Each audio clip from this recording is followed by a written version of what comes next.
Olá, irmãos e irmãs. Todos nós, pelo menos alguma vez na nossa vida, nos deparamos com uma situação que é nova, inédita e ao mesmo tempo inesperada nas nossas vidas. Algo para o qual não estávamos preparados, algo que nós não esperávamos que pudesse acontecer e que viesse a acontecer. E de repente essa situação está diante de nós e nós não sabemos como lidar com ela ou como reagir a ela. As nossas reações nesse caso são muitas vezes mais por impulso, mais por reflexo, do que propriamente por atitudes pensadas, meditadas, calculadas. O texto de hoje trata de uma situação assim: a ressurreição de Jesus. Afinal, quem poderia esperar que Jesus, que estava morto, pudesse voltar a viver? Quem naquela época, naquela altura, podia acreditar, podia pensar e imaginar na ressurreição de alguém que estivera morto? E ainda mais, a ressurreição da própria pessoa, sem a interferência de um profeta, de alguém que estivesse vivo e que o mandasse reviver. Por isso, a ressurreição de Jesus causa reações surpreendentes, principalmente nas suas primeiras testemunhas, naquelas pessoas que primeiramente perceberam, que primeiramente reagiram ao fato de que o túmulo de Jesus estava vazio.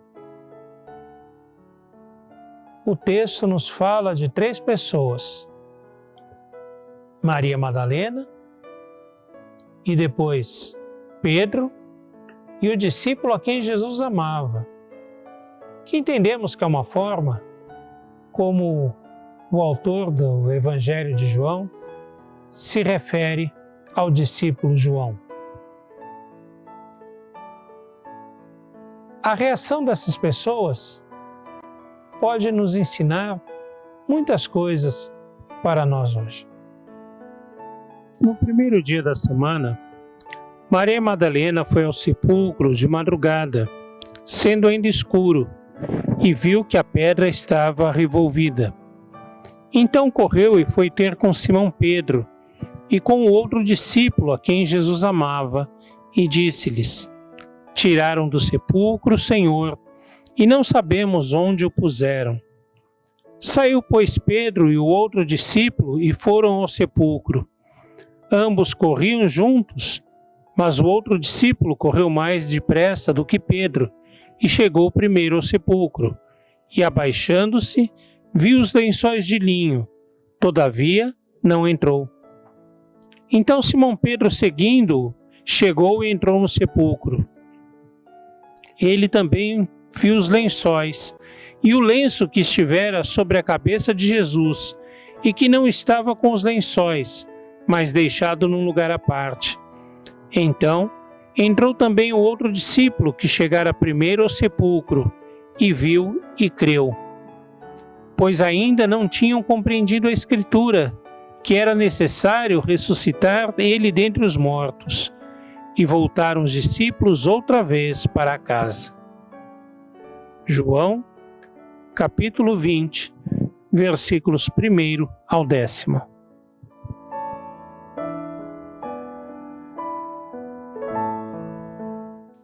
A primeira pessoa que chega ao túmulo de Jesus é Maria Madalena. Ela chega lá bem cedo. O dia ainda estava escuro, o sol não havia se levantado ainda. Ela fora lá para dar continuidade aos rituais funerários, colocar perfumes, disfarçar o cheiro da morte do corpo de Jesus.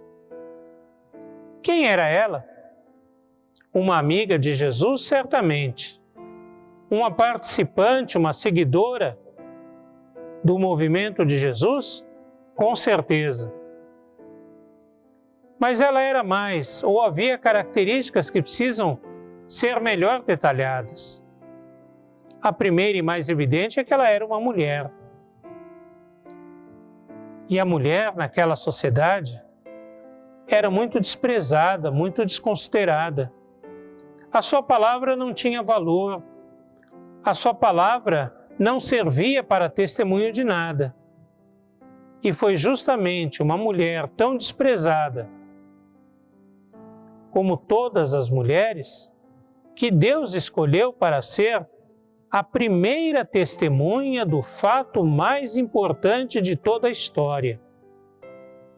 Para ser a primeira a perceber que Deus havia ressuscitado Jesus Cristo, o seu Filho.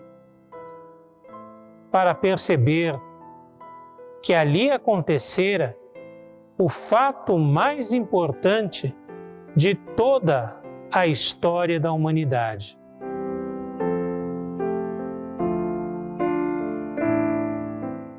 Maria Madalena chega e vê a pedra removida do seu lugar. Ela não ousa entrar no túmulo, mas ela de fora percebe que o corpo de Jesus já não estava mais ali. E o que ela faz? Talvez temerosa pela sua condição ou consciente da sua condição naquela sociedade, de que a sua palavra não valia nada, de que ela ainda poderia ser acusada de algum crime, de alguma coisa, ela corre e vai procurar os discípulos. Encontra Pedro e João e lhes relata o que estava acontecendo. O seu testemunho não era válido, mas ela vai procurar o testemunho, vai procurar anunciar aquilo que estava acontecendo, e ela pede que aqueles homens sirvam também eles de testemunha para o que ela tinha visto.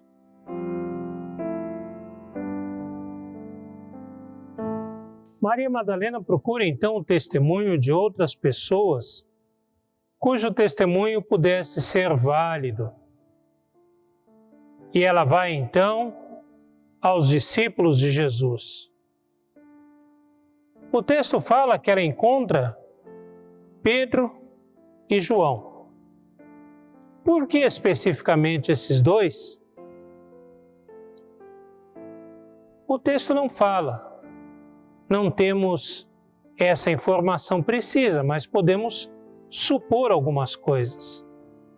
Pedro, em todos os evangelhos, claramente exerce um papel de liderança entre os 12. Era aquele que muitas vezes tomava a palavra em nome deles, era aquele que mais estava perto de Jesus, aquele que, de alguma forma, representava o coletivo de discípulos. Era a liderança maior deles. Portanto, era natural que ele fosse uma das testemunhas. João, por sua vez, era diferente. Era talvez o discípulo a quem Jesus mais amava. Pelo menos o Evangelho de João assim o designa. Mas tem um outro dado. Segundo a tradição, João era o mais jovem dos discípulos. Talvez essa tradição seja verdadeira. Se assim for, isso tem um significado na antiguidade. Nas culturas ágrafas, aquelas que não sabem ler ou escrever, ou que muitas pessoas não sabem ler ou escrever, em que os documentos escritos não são tão abundantes, é preciso que haja o testemunho de pessoas que confirmem, que corroborem a veracidade dos fatos. Por isso, muitas vezes se escolhia para testemunha de um evento uma criança, uma pessoa bem jovem, porque essa pessoa, pelo menos em teoria, iria viver mais tempo e, portanto, poderia dar o testemunho daquele fato durante mais tempo. Então estão escolhidos os 2 apóstolos que recebem a notícia, o líder dos 12 e o mais jovem entre eles. Eles recebem a notícia. E que notícia Maria Madalena lhes dá? Ela diz: tiraram o corpo do Senhor do túmulo. Não sei para onde o levaram. Ela mesma ainda, não é capaz de entender, de compreender o que tinha acontecido. Mas ela vai buscar apoio para o que estava presenciando, para o que estava vendo, e tentando entender, tentando compreender o significado daquelas coisas.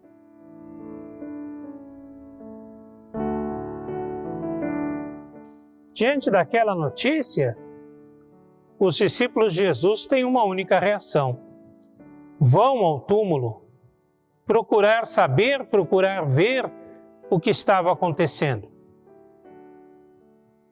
Mas eles não vão somente. O texto diz que eles correm.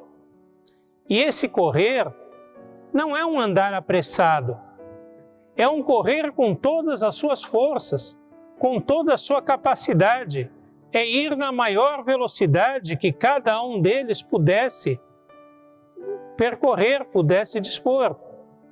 Tanto que um passa na frente do outro e deixa o outro para trás. Esse correr demonstra a intensidade daquilo que eles estavam sentindo, a necessidade de ver aquilo com seus próprios olhos, o quão ansiosos eles estavam para saber também eles, por eles mesmos, qual era o fato a que Maria Madalena se referia.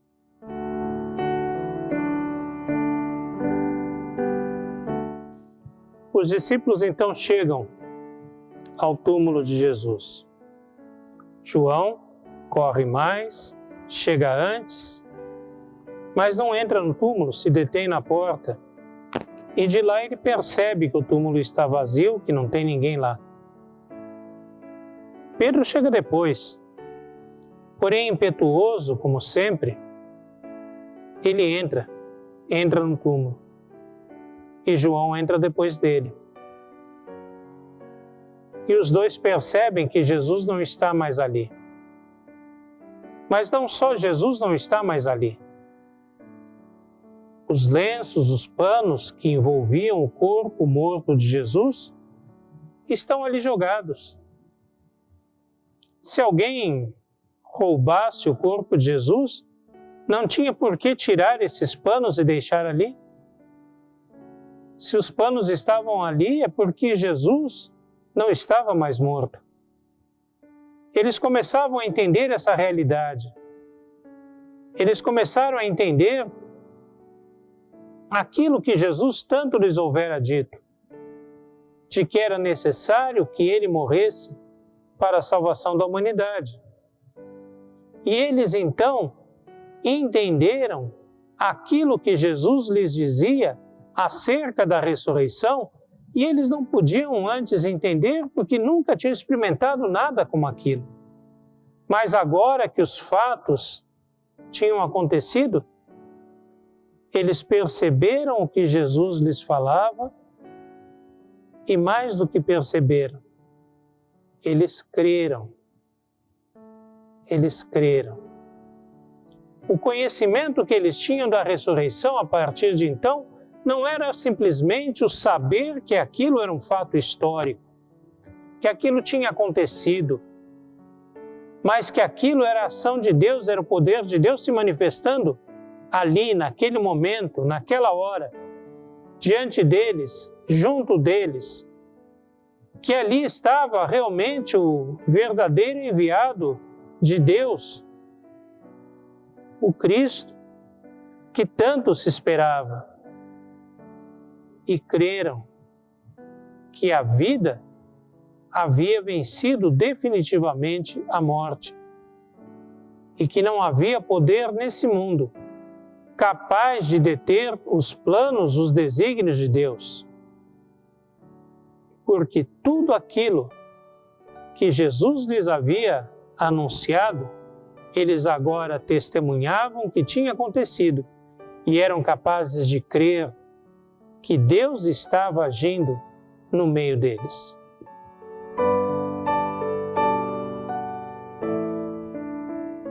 O que alguém faz quando recebe uma grande fortuna, quando descobre uma novidade muito importante, quando é capaz de inventar alguma coisa que revoluciona a sociedade, o mundo? A primeira reação das pessoas é sair contando, pelo menos para os amigos, para os parentes, para os conhecidos, e não somente contar, mas fazê-los participantes daquilo que é novidade, daquilo que vem para mudar a vida das pessoas. Pedro e João estavam diante da maior notícia, da maior transformação na história de toda a humanidade.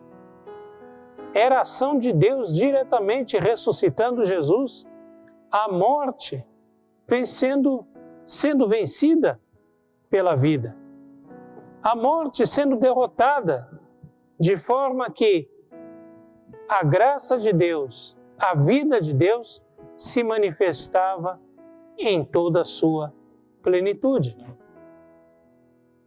Não havia poder, não havia força, não havia nada capaz de deter a vontade, os planos, o agir de Deus, porque esse Filho de Deus havia vencido a morte. Então eles estavam diante do maior evento, da maior notícia. E o que eles fazem? Voltam para casa. Voltam para casa, diz o texto. Foram lá, talvez, se esconder dos poderes romanos e judaicos que haviam torturado e matado Jesus. Voltam para casa, talvez, para refletir, tentar compreender o alcance de tudo aquilo. Voltam para casa, talvez, porque não se deram conta da magnitude daquele evento, do alcance e da responsabilidade, principalmente da responsabilidade que eles tinham diante do mundo ao perceber aquilo. Eles, que poderiam ser os portadores da maior notícia, da maior verdade, da maior salvação, da maior cura, do maior remédio que a humanidade precisava e agora tinha, eles simplesmente vão para casa. Ficam lá, ficam em casa.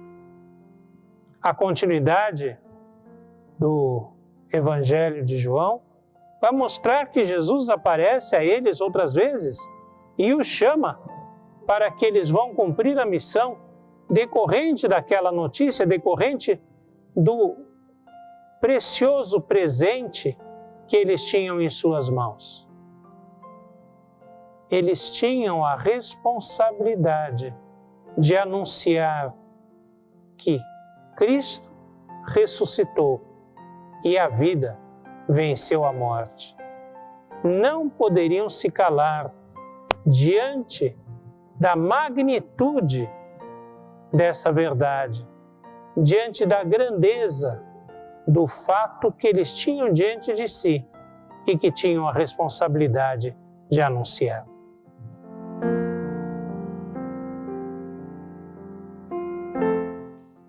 Existem situações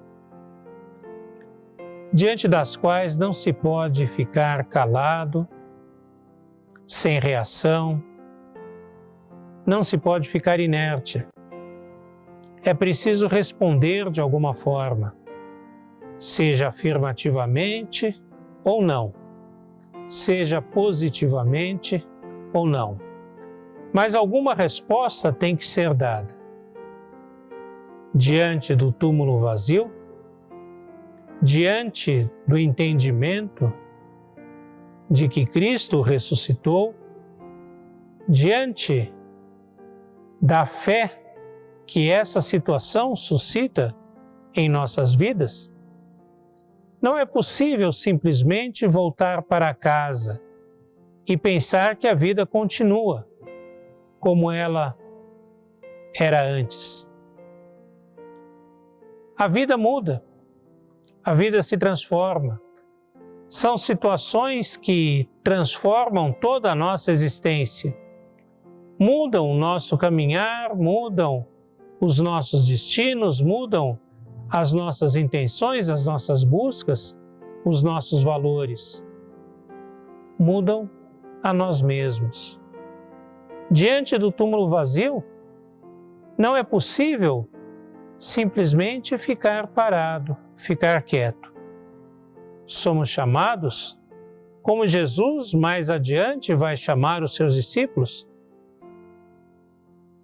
a nos tornarmos anunciadores da Boa Nova, a nos tornarmos pessoas que testemunhem na sua vida que Jesus está vivo.